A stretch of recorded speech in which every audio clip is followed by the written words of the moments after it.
सभी मेरे प्यारे विद्यार्थियों को राजेश भट्ट का नमस्कार।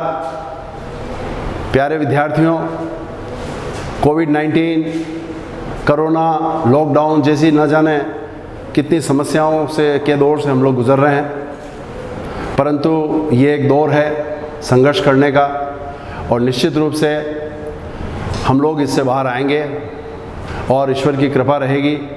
हम लोग पुनः पुराने अंदाज में मिल कर के पढ़ाई कर पाएंगे, परंतु इस दौरान आपकी पढ़ाई सतत रूप से चलती रहे, आपको किसी प्रकार का विघ्न न रहे, इसके लिए यह एक ऑनलाइन प्लेटफॉर्म आपके लिए तैयार किया गया है। आप इसका पूरा उपयोग करें, इस पे पूरा आनंद लें, इसका लुत्फ़ उठाएं और निश्चित रूप से आपके लिए ये उपयोगी रहेगा। मैं राजेश भट्ट आपके लिए रीजनिंग की शुरुआत कर रहा हूँ। रीजनिंग का एक बहुत ही महत्वपूर्ण जो टॉपिक है, जो कि वाकई में इसकी शुरुआत है, और वो आप सब जानते हैं वर्णमाला परीक्षण। मैं वहाँ से आपको रीजनिंग की शुरुआत कर रहा हूँ। तो मैं आपके यूनिट का नाम लिखता हूँ, वर्णमाला परीक्षण।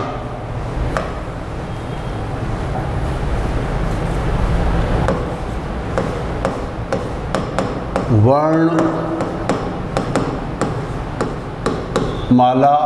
परीक्षण, इसको अपन अंग्रेजी में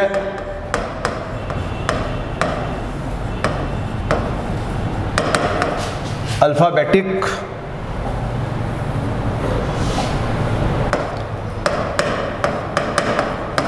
टेस्ट के नाम से जानते हैं। वर्णमाला, और वो भी अंग्रेजी की, तो हम सब लोग इससे अवगत हैं।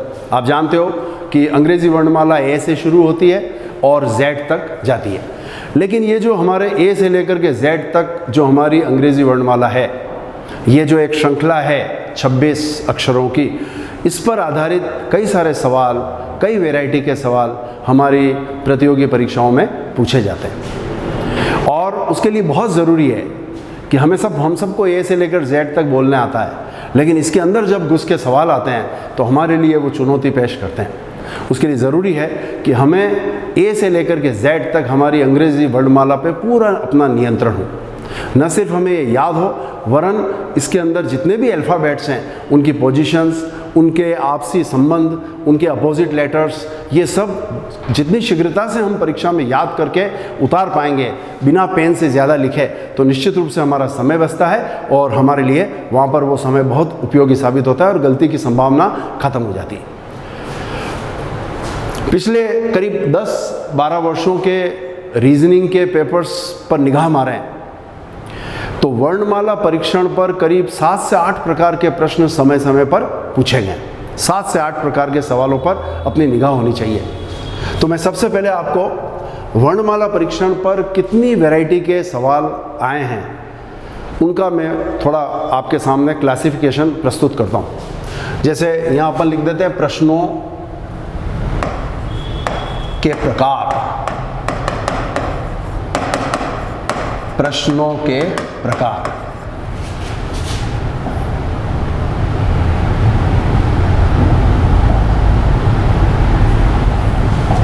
मैं शुरुआत करता हूं। सबसे पहले आपने नाम उस तरह के प्रश्न सुने होंगे जिसमें आपको कभी ऐसा प्रश्न याद आ रहा हो कि अगर अंग्रेजी वर्णमाला को क्रम से लिखें, यदि अंग्रेजी वर्णमाला को क्रम से लिखें तो बाएं से 8वें अक्षर के बाएं तीसरा अक्षर कौन सा होगा।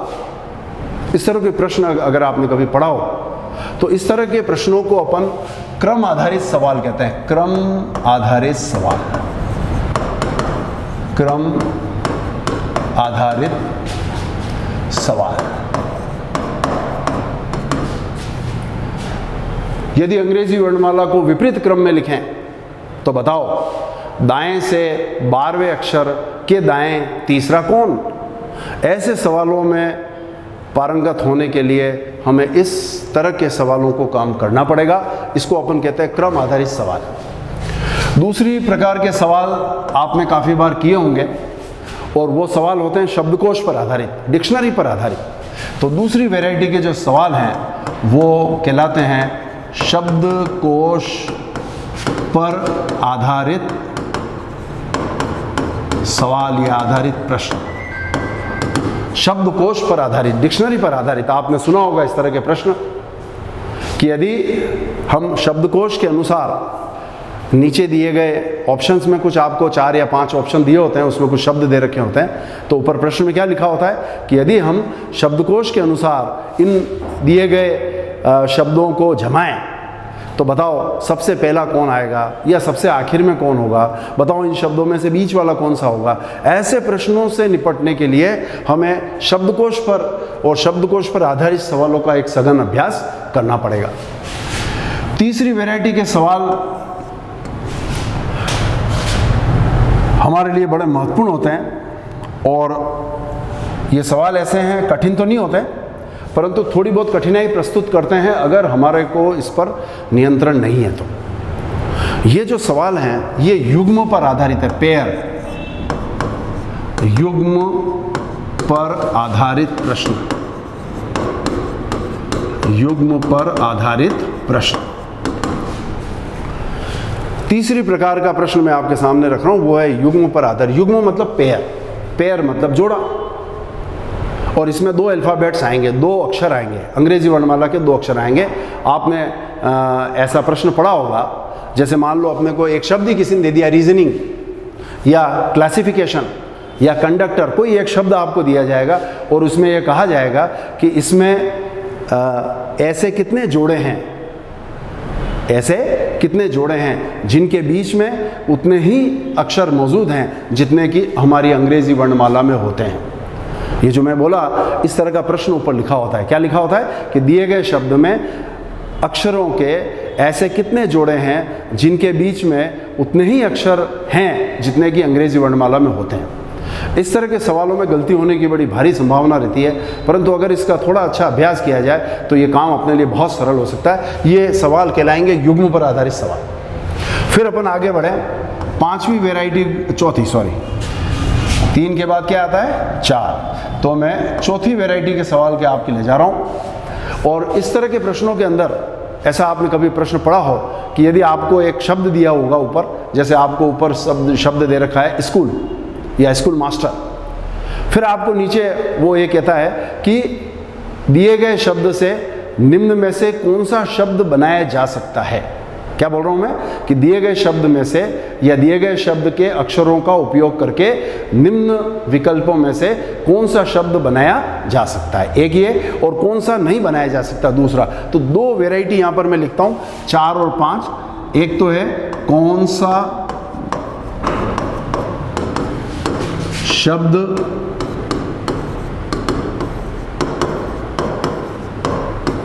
बनाया जा सकता है। आपको ऑप्शन के अंदर, विकल्प के अंदर ढूंढना पड़ेगा कि कौन सा शब्द आप बना सकते हो।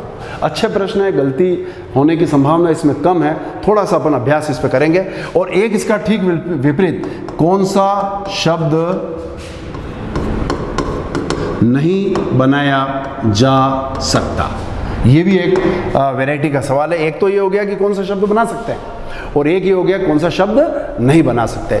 ये हमें काम करना पड़ेगा। छठी प्रकार के सवालों की तरफ हम आगे बढ़ते हैं। मित्रों, 5 वैरायटी आपके समक्ष हो चुकी है। छठी प्रकार के जो सवाल हैं वो आपने कभी ऐसा सुना हो कि कोई शब्द आपको दे रखा है, जैसे कि रीशफलिंग, रीजनिंग लिखा है या क्लासिफिकेशन लिखा है, और आपसे ये कहा जाएगा कि यदि इस शब्द में दिए गए अल्फ़ाबेट्स को, यानी कि दिए गए अक्षरों को अंग्रेजी वर्णमाला के अनुसार जमाया जाए। सुनना मेरी बात को, यदि दिए गए शब्द के अक्षरों को अंग्रेजी वर्णमाला के अनुसार जमाया जाए तो बताओ आखिर से दूसरे नंबर पे कौन होगा, आगे से तीसरे नंबर पे कौन होगा, तो बताओ बीच में कौन सा अक्षर आ रहा होगा। इस तरह के सवालों में आपको पारंगत होना है, तो यह हमारे लिए रीशफलिंग वाले प्रश्न कहलाएंगे। रीशफलिंग, SH,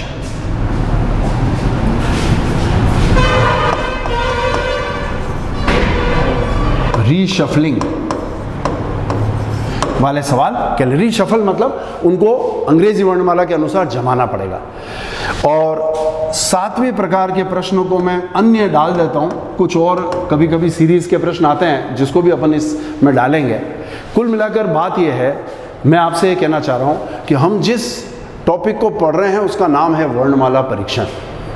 इसको अपन कहते हैं अल्फ़ाबेट टेस्ट। इस वर्णमाला परीक्षण के अंदर जब हम जाते हैं तो हमारे पास में कई वैरायटी के सवाल परीक्षाओं में अलग अलग समय पूछे गए। वो जो हमारे सामने वैरायटी के सवाल हैं, उन वैरायटी को मैंने आपके समक्ष लिखा है। हमें एक एक बिंदु पर काम करना पड़ेगा, तब जाकर ये पूरा वर्णमाला परीक्षण तैयार हो जाएगा। इसमें सबसे पहले क्रम आधारित सवाल होंगे, दूसरे नंबर पे शब्दकोश पर आधारित सवाल होंगे, तीसरे में युग्म पर आधारित पेयर वाले सवाल होंगे जिसका जिक्र मैंने आपसे किया। कौन सा शब्द बनाया जा सकता है, उन ऑप्शंस में से आपको चुनना पड़ेगा। कौन सा शब्द नहीं बनाया जा सकता, ऑप्शंस में से चुनना पड़ेगा। रीशफलिंग के सवाल कई सारे आते हैं। आपको एक शब्द दिया होगा और ये कहा जाएगा कि इस शब्द के समस्त अक्षरों को यदि हम अंग्रेजी वर्णमाला के अनुसार जमाएं तो बताओ इस शब्द के ठीक बीच में कौन सा वर्णमाला का अक्षर आ रहा होगा। तो उस पर अपन को पकड़ करने के लिए इस वैरायटी पे टच करेंगे। और कुछ मैंने मिसलेनियस छोड़ा है, कई बार कुछ श्रेणी के सवाल आते हैं जिसका जिक्र अपन बाद में करेंगे। तो मित्रों, कुल मिलाकर अपनी योजना यह है कि वर्णमाला परीक्षण के अंदर अपन को इतने सारे वैरायटी पे ध्यान देते हुए आगे बढ़ना है। अब मैं अपनी बात को आगे ले जाता हूँ, और जब हम आगे जाते हैं तो सबसे मूल काम वर्णमाला के अंदर अगर कोई है, वर्णमाला परीक्षण के अंदर सबसे मूल काम अगर कोई है तो वो ये है कि ए से लेकर के जेड तक के समस्त अल्फ़ाबेट्स, समस्त अक्षरों के बारे में आपको ज्ञान हो कि कौन सा अक्षर कौन से क्रम पर स्थित है। जैसे मैं अचानक आपसे पूछ लूँ कि आई का क्रम कौन सा, तो अचानक ध्यान नहीं आता। ए पहले नंबर पर है, A is 1, the position of A is 1, यानी कि अंग्रेजी वर्णमाला में ए का स्थान नंबर 1 है। तो बी का 2, सी का 3, 4, डी का है डेफिनेटली, डी का मतलब 4। इस तरह से आप आगे बढ़ो तो शुरू के तो अपने को ध्यान रहता है, इवन अपन को आखिर के भी ध्यान रहते हैं। एक्स वाई जेड के बारे में अनुमान रहता है कि 24, 25, 26, जेड 26 है। लेकिन बीच में जो हमारे अल्फ़ाबेट्स हैं P, Q, R, R, S, T, U, V, W, ये जितने हैं इनके बारे में इमीडिएटली 1 सेकंड में हमें वो याद आ जाए, इसके लिए हमें कुछ काम करना होगा। और वो काम बड़ा महत्वपूर्ण है। जो मैं काम आपको सिखा रहा हूँ अब, वो हमारे वर्णमाला परीक्षण का सबसे मूल काम है। आप थोड़ा सा ध्यान देना। मैं सबसे पहले वर्णमाला लिखता हूँ, A, B, C, D, E, F, A, B, C, D, E, F, G, H, I, J, K, L, M, N, O, P, Q, R, S, T, U, V, W, X, Y और Z. कहीं मेरे से कोई छूटा तो नहीं, check कर लीजिए। A, B, C, D, E, F, G, H, I, J, K, L, M, N, O, P, Q, R, S, T, U, V, W, X, Y, Z. ये सब आप जानते हैं। अब मैं अगर इनके स्थान लिखूँ तो ए का स्थान आप जानते हो 1 है, बी का मतलब कितना है 2 है, सी का मतलब 3 है, डी का मतलब 4 है, ई 5, 6, 7, 8, 9, 10, 11 और 12, 13, 14, 15, 16, 17, 18, 19, 20, 21, 22, 23, 24, 25 और सबसे आखिर में Z है, और Z का स्थान हम सब जानते हैं 26 है। तो मित्रों, हमें A से लेकर के Z तक के समस्त अल्फ़ाबेट्स जो भी हैं उनके स्थान 1 सेकंड में पेपर पे लिखने की हमें आदत डालनी है। हम सब जानते हैं कि जहाँ तक A से लेकर के D या A से लेकर के E का सवाल है, मुझे नहीं लगता किसी को दिक्कत होगी, सब जने जानते हैं ए का मतलब 1, बी का मतलब 2, सी का मतलब 3। तो शुरुआत के तो कोई बहुत ज़्यादा हमें दिक्कत नहीं पड़ती है। ए का मतलब 1 है, बी का मतलब 2 है, सी का मतलब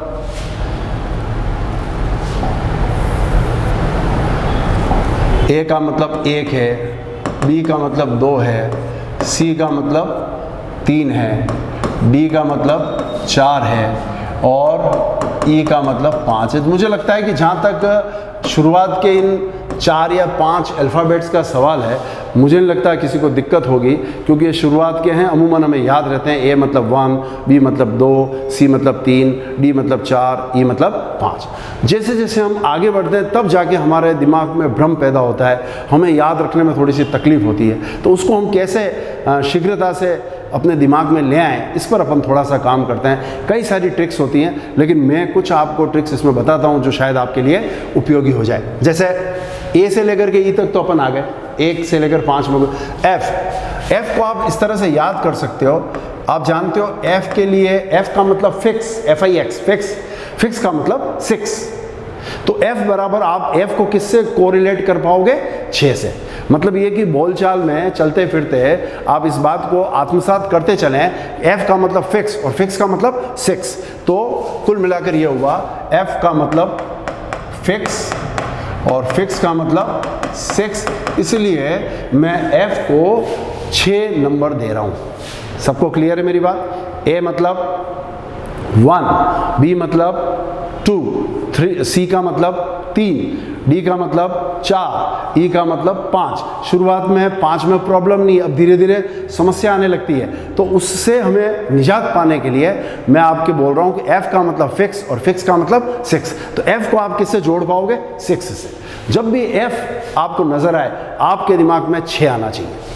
आगे बढ़ते हैं, आगे है g। आप ये g, अगर मैं आपको कहूं कि g, कैपिटल G लिखो, तो आप कैसे लिखते हो? g को अपन ऐसे लिखते हैं, ऐसे बनाया C, और C बनाने के बाद में आप यहां पर 7 लिख लो, 7। ध्यान देना मेरी बात पर। मतलब ये कि आपने लिखा C और C के बाद कैपिटल बनाने के लिए आप यहाँ क्या लिख रहे हो? 7 लिख रहे हो।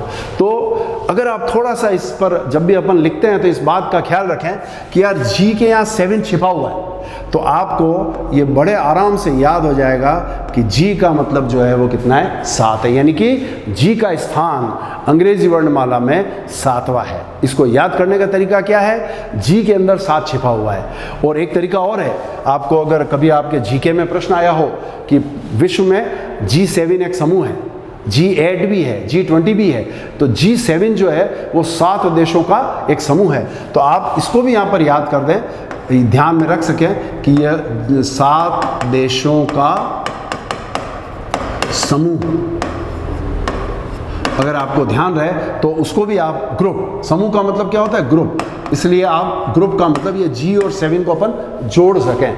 तो थोड़ा सा आप प्रैक्टिस करेंगे तो मुझे लगता है कि ये काम आपका आसान हो जाएगा। तो अपन लोग मित्रों A से लेकर G तक पहुंच चुके हैं। A का मतलब 1, B का मतलब 2, C मीन्स 3, D का मतलब 4, E का मतलब 5, F मतलब फिक्स मतलब 6, और उसके बाद आया G के अंदर 7 छिपा हुआ है। जब कभी भी आप कैपिटल G लिखो तो आप ध्यान रखो कि यहाँ पर 7 आता है, तो आपको ये G जो है बड़ी आसानी से याद हो जाएगा। आगे बढ़ते हैं, अपन जा रहे हैं हम H की तरफ। H, आप H को थोड़ा सा गौर करके देखो। हमारी जो डिजिटल वॉच होती है, डिजिटल घड़ी, उसमें आपने कभी देखा हो तो H, ये H अगर मैं इसको मिला दूं सो इट बिकम्स 8। यानी कि H जो है, जब भी H आपके समक्ष आए, कैपिटल H, तो आपके जहन में 8 नज़र आना चाहिए। अगर मैं इसको मिला देता हूं तो यह इसकी जो आकृति है वो 8 से मिलती है, तो GH का मतलब कितना हो गया? 8। H means 8। भले आप चाहो तो इसको मैं यहाँ पर ऐसे डॉट डॉट करके लिख दूँ, दिखा दूँ, तो आपको ये याद हो जाएगा। तो हम आगे बढ़ते हैं, किसी को दिक्कत यहाँ तक नहीं होगी ऐसी मैं उम्मीद करता हूँ। A का मतलब 1, B का मतलब 2, C की पोजीशन 3, D की पोजीशन 4, E की पोजीशन 5, F का मतलब फिक्स का मतलब 6, यानी कि F की पोजीशन 6, G के अंदर 7 छिपा हुआ है, 7 छिपा हुआ है। तो आप बड़े आराम से जब भी G लिखें तो 7 को याद करें ताकि G और 7 को आप कोरिलेट कर पाएँ। H की जब बात आएगी तो H 8 से मैच करता है। आपने डिजिटल घड़ी देखी होगी, डिजिटल घड़ी में कई बार अपन रेलवे स्टेशन जाते हैं, वहाँ पर आपने डिजिटल घड़ी देखी होगी, और अगर H के अंदर ऊपर और नीचे जो खाली स्थान है उसको अपन पैक कर दें तो वो हमें 8 की तरह नज़र आता है। तो A से लेकर के H तक मुझे नहीं लगता है कि आपको किसी को दिक्कत आ रही होगी, आपको अभी ये याद हो चुका होगा। आगे बढ़ते हैं अपन, अब चलते हैं I के पास। आप जानते हो I का स्थान 9वां है। आपने अंग्रेजी में कभी ये कहा होगा कि I know where is Jaipur, I know where is Fateh Sagar, I know where is Pichola. I know English में है ये, असल में ध्यान दें तो हम यहाँ पर ये बोल रहे हैं, आई तो इंग्लिश का है और KNOW मैं जानता हूँ, आई नो। पर इस नो को, ये अंग्रेजी का शब्द है, परंतु आप इस नो को संख्या वाला नो समझो। तो अगर मैं इसको, अगर मैं अपनी संख्या के नो के रूप में देखूं तो ये नो हो जाता है। I know, this is I know. So the position of I in the alphabets is 9. You understand? किसी को तकलीफ तो नहीं है। अपन ये जानना चाह रहे हैं कि ये हमें सबको पता है, अगर हम पेपर के पीछे लिख लेंगे तो हमें सबको ये पता पलट के देखना होगा। कोडिंग डिकोडिंग के सवाल आएंगे तो हमारा टाइम बहुत बेकार हो जाएगा उसमें। तो उन सब से बचने के लिए बहुत ज़रूरी है कि हमारे दिमाग में 1 सेकंड के भीतर, बल्कि 1 सेकंड से भी कम समय में हम तुरंत ये रिकॉग्नाइज कर लें कि H की पोजीशन कौन सी है, I की पोजीशन कौन सी है, W की पोजीशन कौन सी है। इस पर अपन काम कर रहे हैं। तो A से लेकर के I तक आप सब लोग आ गए होंगे। I की पोजीशन कौन सी है? नो, क्योंकि अंग्रेजी में अपन आई नो, ये नो इंग्लिश वर्ड है, अपन कहते हैं ना मैं जानता हूं, तो वो है। परंतु आप इसको संख्या के रूप में देखना तो आप इसको याद कर पाओगे कि the position of I is 9। आगे बढ़ते हैं मित्रों, I तक हम आ चुके हैं। I के बाद J और K। आप J K, हालांकि जम्मू कश्मीर अब टूट चुका है, अलग किया है उसे, लेकिन इसको अगर हम देखें तो ये जम्मू कश्मीर के रूप में हम देख सकते हैं। और आप ऐसे बोल सकते हो कि जम्मू कश्मीर में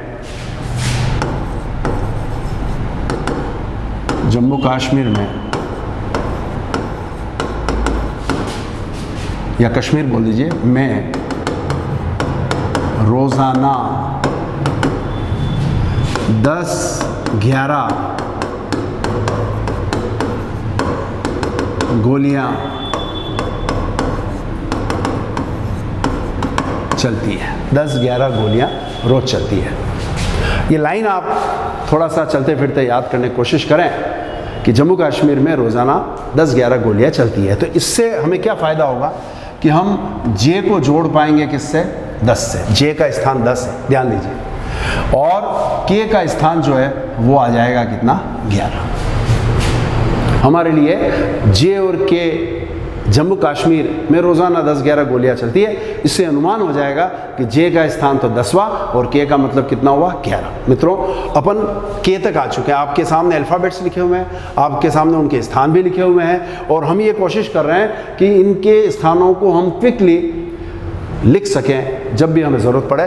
तो आप याद रखना, K को आप ऐसे भी समझ सकते हो कि K में एक तो खड़ी लाइन है और 2 तिरछी लाइनें आई हों।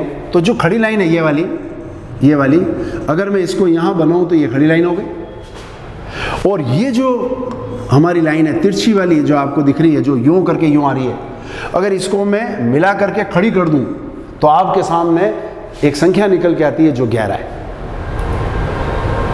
समझ में आ गई बात मेरी? तो ये K का एक तरीका और है कि जब कभी भी K आए, जैसे कि मैंने आपको कहा कि जब कभी भी H आए तो आपके जहन में 8 आना चाहिए।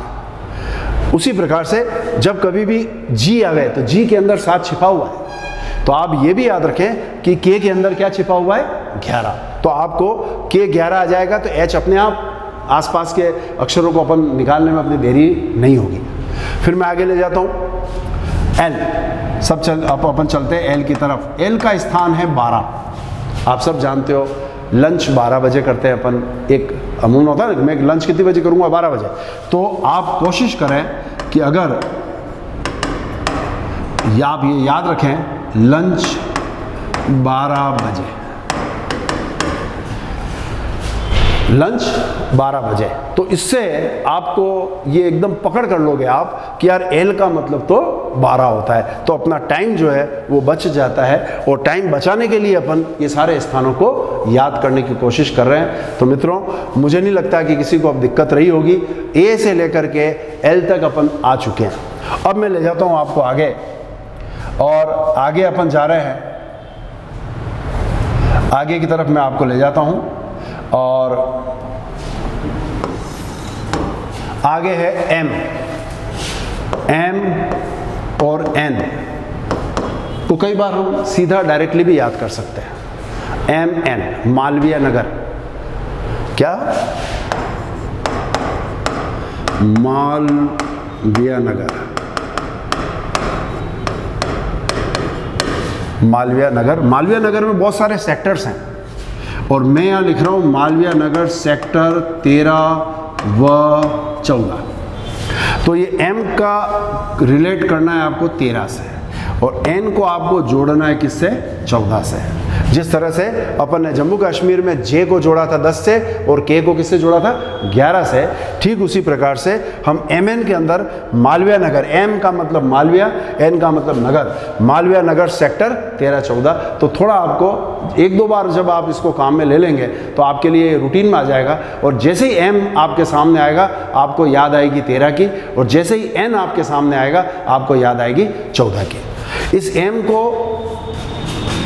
13 याद करने का एक तरीका और भी है, M, और M की जगह मैं लिखता हूं मैं। मैं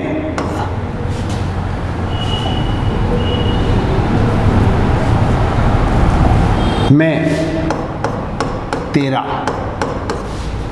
13 ये 13, मैं 13, और M को आप याद करें किससे, मैं, तो आपको M बराबर 13 लिखने की आदत पड़ जाएगी। तो मित्रों, अपन कहाँ तक आ चुके हैं, N तक। किसी को दिक्कत नहीं होनी चाहिए।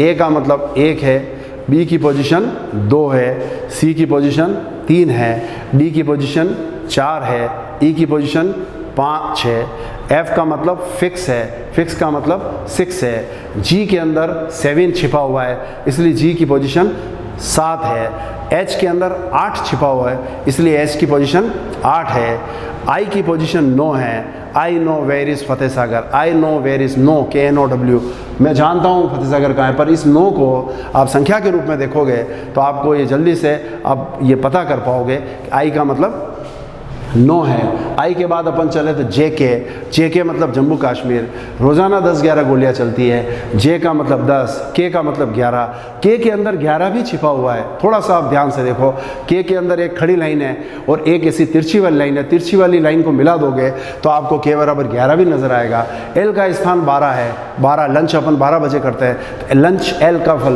लंच 12 बजे, तो आप एल को 12 लिख पाओगे। इसके बाद अपन एम की बात करें, एम का मतलब है मालवीय नगर सेक्टर 13-14। किसी का पता होता है ना, मालवीय नगर सेक्टर 13 में मैं रहता हूँ, तो मालवीय नगर सेक्टर 13-14। और एम को 13 याद करने का एक अच्छा तरीका ये भी है, मैं 13 का मतलब 13, तो आप इसको अच्छे से याद कर सकते हो। इसी बात को मैं आगे ले जा रहा हूँ, आगे की तरफ अपन बढ़ रहे हैं। अपन लोग ध्यान दीजिए, यहाँ तक आ चुके हैं, एम तक आ चुके हैं सब लोग, एम और एन तक अपन आ चुके हैं।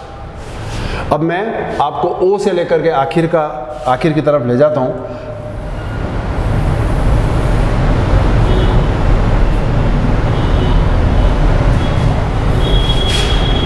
हाँ जी, ओ पी क्यू, क्या बात हो रही है? अब अपन चल रहे हैं आखिरी दौर में ओ पी क्यू।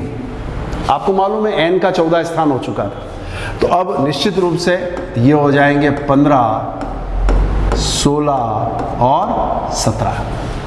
फिर आगे बढ़े अपन तो ओ पी क्यू के बाद में आता है आर एस टी, और ये हो गया कितना 18, 19 और 20, RST 18, 19, 20। इसके बाद में U V W की बात करूं तो ये आ रहा है 21, कितना आ रहा है 21, फिर आएगा 22 और फिर कितना आ रहा है 23, और आखिर में जो है वो आप सब जानते हो X Y Z, और ये होता है 24 और 25 और 26। X Y Z के लिए इतनी मशक्क़त आपको नहीं करनी पड़ेगी, जिस तरह से शुरू के याद रह जाते हैं उसी तरह से आखिर के भी याद हो जाते हैं। A का मतलब 1, B का मतलब 2, Z का मतलब 26, X Y Z याद हो जाता है। जो दिक्कत आती है वो बीच के अल्फ़ाबेट्स पर आती है, उसके लिए अपन कोशिश कर रहे हैं। तो अब मैंने N के बाद मैंने OPQ 3-3 के जोड़े बना दिए। आप थोड़ा सा यहाँ ध्यान देना कि O को आप 15 याद कर लीजिए, O 15, और आप ध्यान से देखो तो P का मतलब 16 है, O का मतलब 15 है, और Q का जो मतलब है वो कितना है 17। तो इसको हम कैसे रिकॉग्नाइज कर सकते हैं, तो आप थोड़ा ध्यान देना। P 16, P का स्थान कौन सा है 16। उदयपुर में एक बहुत ही अच्छी झील है जिसको अपन कहते हैं पिछोला, पिछोला। और मैं अगर ऐसे बोलूं थोड़ा सा शाब्दिक रूप से फर्क आएगा, लेकिन P16, P16 को क्या याद रखना, P16 16। तो एक दो बार जब आप इस तरह से काम करोगे तो जब भी आपके सामने P आएगा तो आपको 16 लिखने की इच्छा हो जाएगी। P16, P16, P16। पता सबको क्लियर है मेरी बात? तो P का स्थान जो है वो 16 हो गया। इसके लिए आप पिछोला झील को याद करें, P16 को याद करें। है वो पिछोला, पर अपन अपने सीखने के लिए अपन को थोड़ा सुविधा हो जाए इसलिए उसको P16 याद कर लेना। तो 16 का मतलब 16, तो ये P, तो ये हो गया P का मतलब P, और ये जो छोला है इसकी जगह अपन बोल जाएंगे कितना 16। अपना काम चल जाएगा। थोड़ा अपन ने शब्द को बिगाड़ा है पर हमारा काम चल गया है। इसका मतलब P कितना हो गया 16। उसके बाद में Q का 17 है, याद रखना Q 17। Q जब भी आता है तो अपन क्वेश्चन बोलते हैं, प्रश्न, क्वेश्चन नंबर 17। तो हमेशा याद रखना, आप ये इसको याद रखना कि क्वेश्चन नंबर 17। तो आप जब एक दो बार इसको पढ़ लोगे तो जब भी Q आपके समक्ष आएगा आप तुरंत क्या लिख दोगे 17। फिर अपन आगे बढ़ते हैं RST। R का मतलब है 18, S का मतलब है 19, T का मतलब है 20। तो ये जो RST, S का मतलब है 19, ध्यान देना मेरी बात को, S मतलब 19। इसको हम कैसे याद रख लें? तो आपने कभी अपन इतिहास पढ़ते हैं तो वहाँ लिखते हैं ना सन 1947, सन 1935, सन 1911। तो सन के साथ हमेशा अमूमन 1900 आता है। तो अगर आप ये याद रख सकें कि सन 1919, या 19 का भाव छिपा हुआ है सन के अंदर। सन का मतलब S, कहाँ से शुरू हो रहा है? स का मतलब S, तो S 19। तो अगर आपको ये आसानी से ध्यान रह जावे कि सन 1947 बोलते हैं अपन, तो सन का मतलब S और 19 वहाँ से पकड़ लो, तो S का मतलब कितना हो गया 19। आगे बढ़े तो T20 क्रिकेट के फॉर्मेट है। क्रिकेट में टेस्ट मैच होता है, वनडे होता है, और एक नया गेम जो पिछले कुछ वर्षों से प्रचलन में है वो T20 है, 20-20 ओवर का। तो ये हमारे लिए बहुत आसान हो जाएगा। परीक्षा में जब पेपर हमारे सामने आएगा तो हमें कहीं आगे पीछे वहाँ ABCD लिखने की आवश्यकता नहीं है, हमारा समय बचता है, और समय बच जाता है T20। याद रखिए, समय बचे इसके लिए ज़रूरी है कि हम पिछोला, P16, क्वेश्चन नंबर 17, सन 19, T20 इस तरह की चीज़ों को याद करिए। अपन ने सुविधा के लिए बनाया, कोई नियम नहीं है, हमारी सुविधा के लिए है। हमने पिछोला को P16 बोला है, हमारी सुविधा के लिए।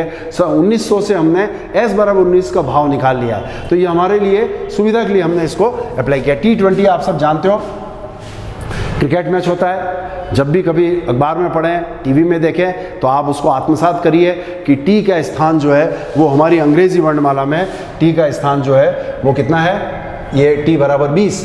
तो ये ध्यान रखना T20 है। फिर मैं आपको आगे ले जाता हूँ बिल्कुल आखिरी पड़ाव पर हैं हम, वर्णमाला को याद करने की कोशिश कर रहे हैं हम।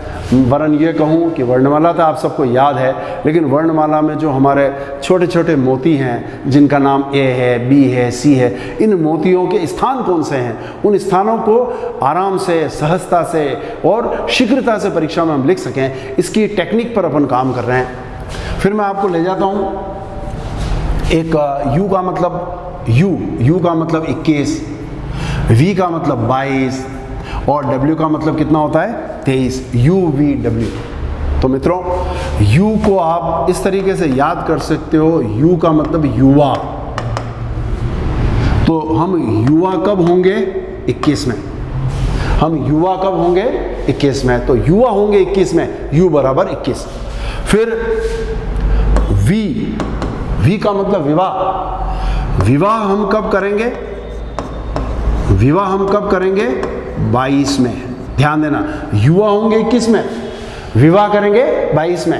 ये याद रखने के लिए इस चक्कर में मत पड़ जाना कि 22 का हो गया हूँ शादी करूँ, नहीं, ये मैंने आपको याद रखने के लिए तरीका बताया कि युवा कब होंगे हम 21 में, विवाह कब करेंगे हम 22 में। और W का मतलब होता है वाइफ,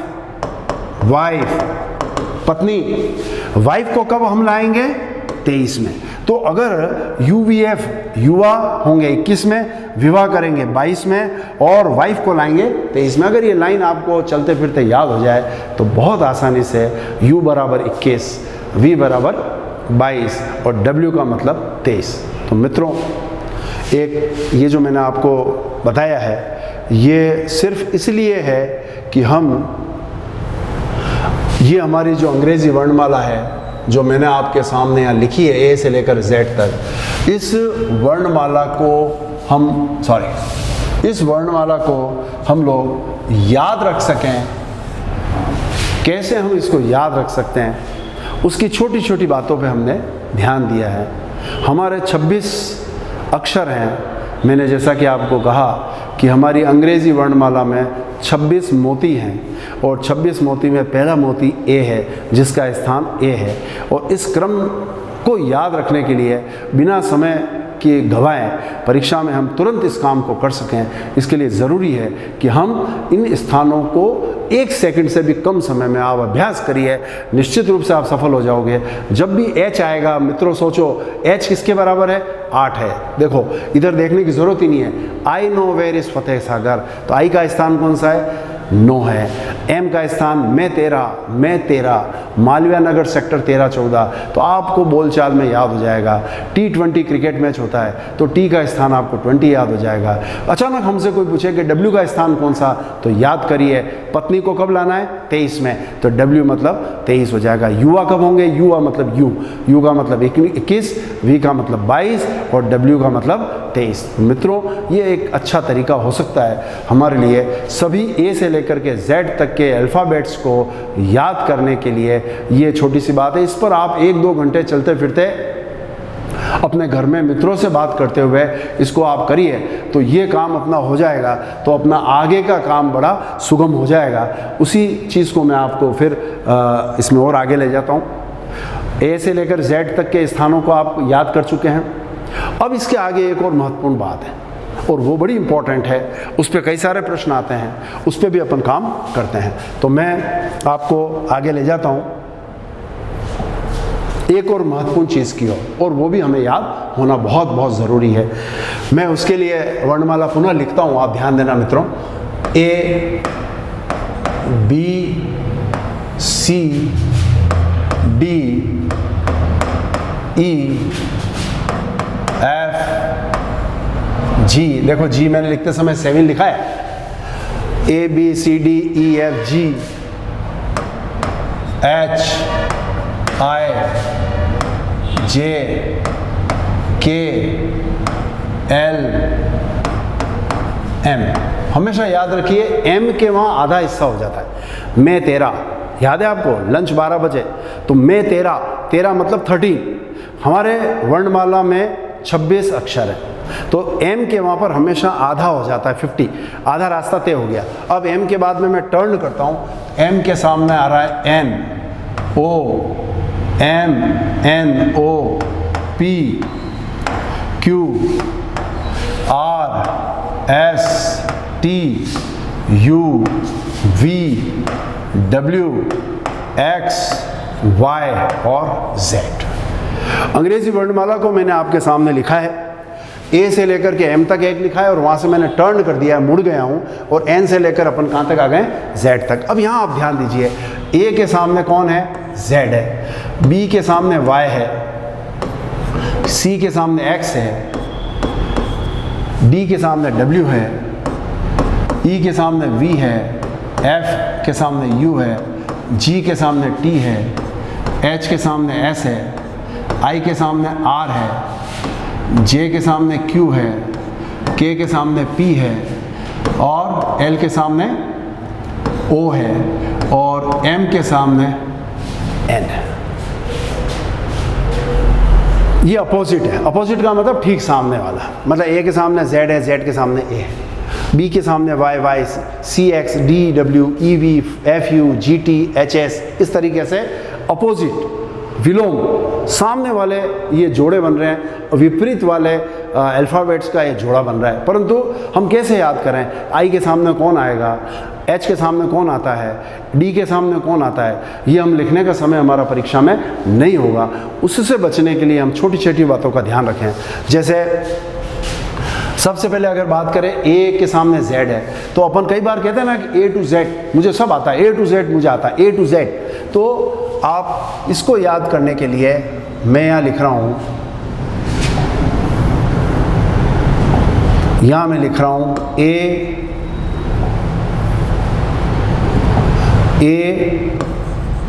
टू जेड,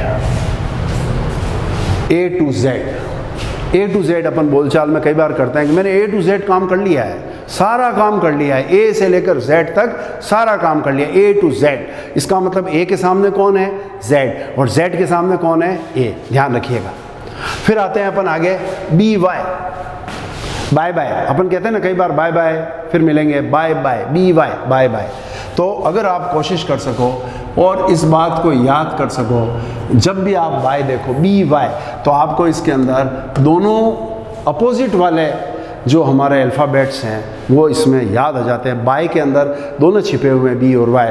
तो इस तरीके से जब भी आपसे मैं पूछ लूँ कि भैया वाई के अपोजिट कौन है, तो आप तुरंत प्रभाव से बी बोल सकोगे, या बी के सामने बोल दूँ कौन है, तो आप बी के सामने तुरंत प्रभाव से बोलोगे वाई है। उसको याद रखने के लिए बाय को आप याद करना। आगे बढ़ते हैं, सी के सामने एक्स, सी एक्स। तो इसके लिए कई तरीके हैं, पर अगर आप ये याद रख सको, सी टी एक्स रे, ध्यान देना, C I T Y, C T X ray. तो यहाँ पर C T, C I T Y, C के सामने कौन है, एक्स, तो सी टी एक्स रे।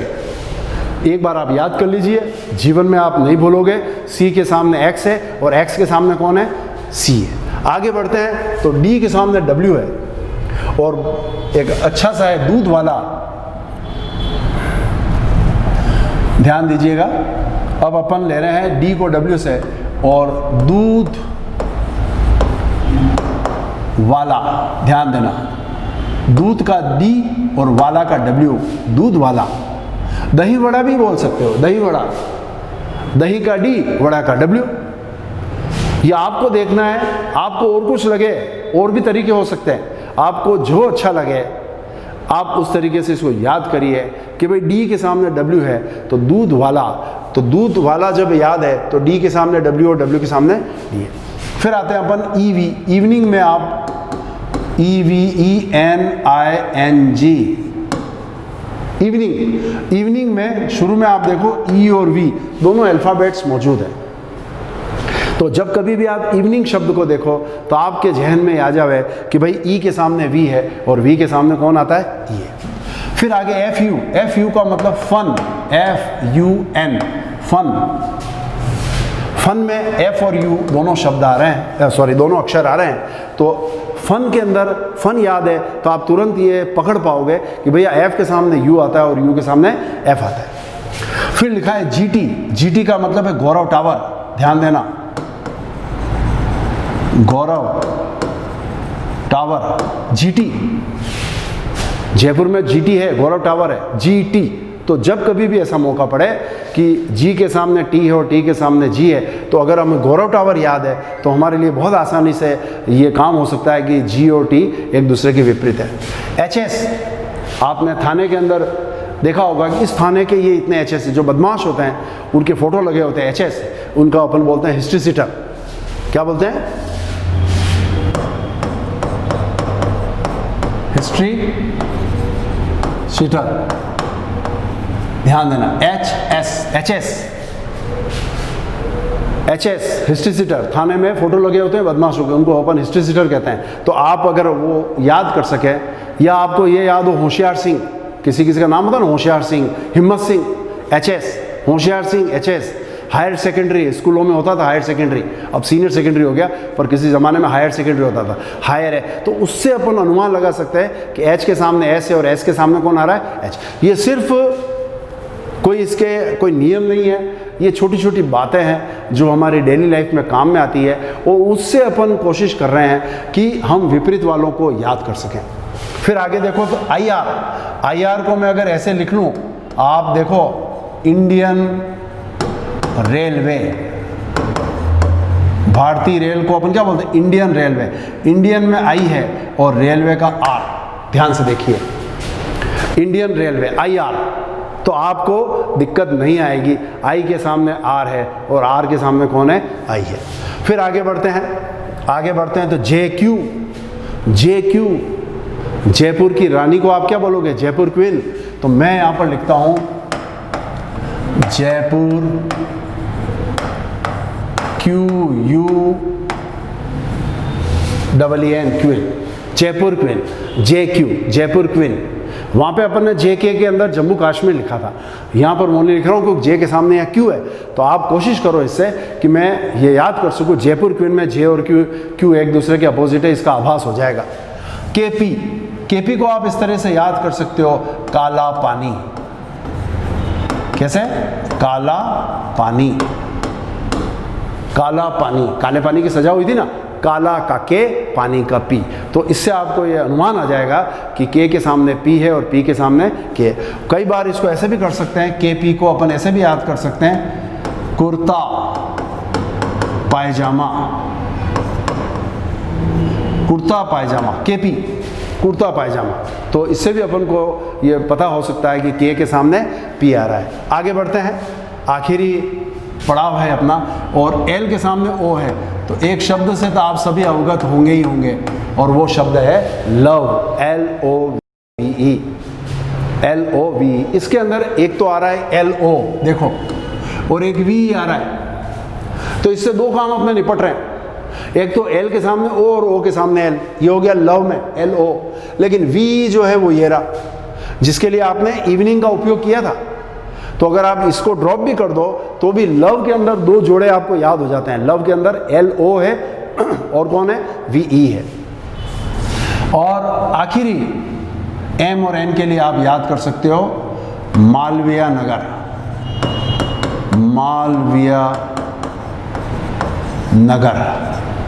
तो मालवीय नगर में M और N एक दूसरे के अपोजिट हैं, ऐसा हमें आभास हो जाता है।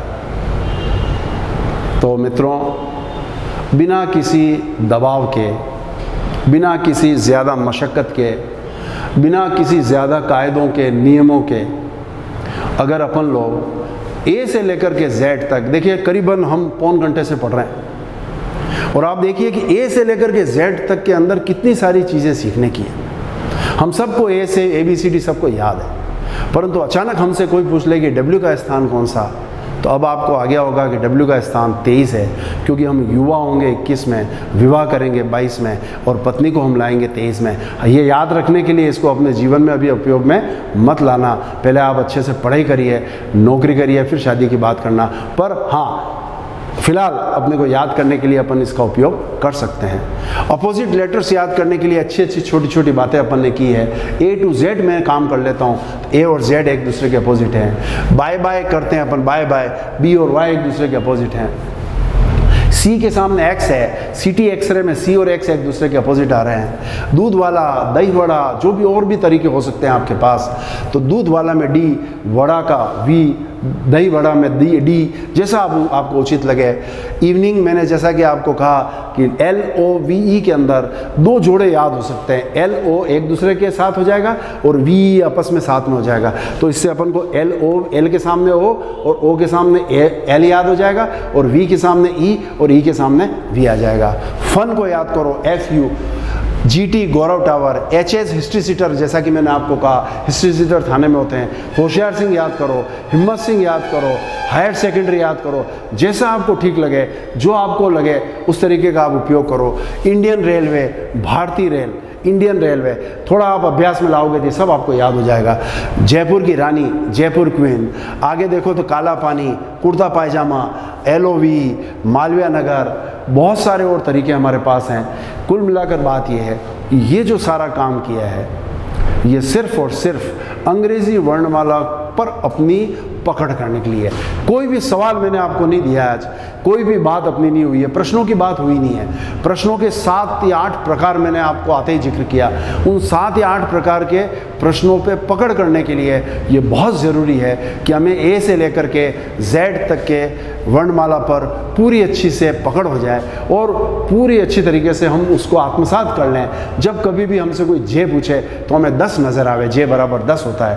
I के बारे में कोई कहे तो हम 9 कर दें, U के बारे में कभी हमसे कोई करे तो हम 21 कर दें, R के बारे में कोई कहे तो हम 18 कर दें, S कोई कहे तो 19 कर दें। S के अपोजिट कौन आता है ये हमसे कोई पूछ ले तो S हिस्ट्री सीटर याद करो, S के अपोजिट H है, H के अपोजिट S है। ये अभ्यास आप आने वाले कुछ घंटे कुछ दिन तक आप करिए तो निश्चित रूप से आपको याद हो जाएंगे।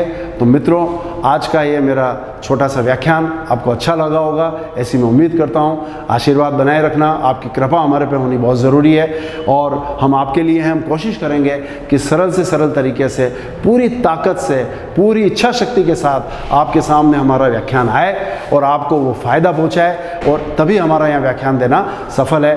अगली बार अपन फिर मिलेंगे। अगली बार याद करिए, जब तक ये याद नहीं है मेरे सवालों के जवाब देने में आपको तकलीफ आएगी। इसलिए मित्रों, आप इसको अच्छे से आत्मसात करके जब भी अपना अगला लेक्चर होगा रीजनिंग का, तब अपन फिर मिलेंगे। Thank you very much. Ram Ram.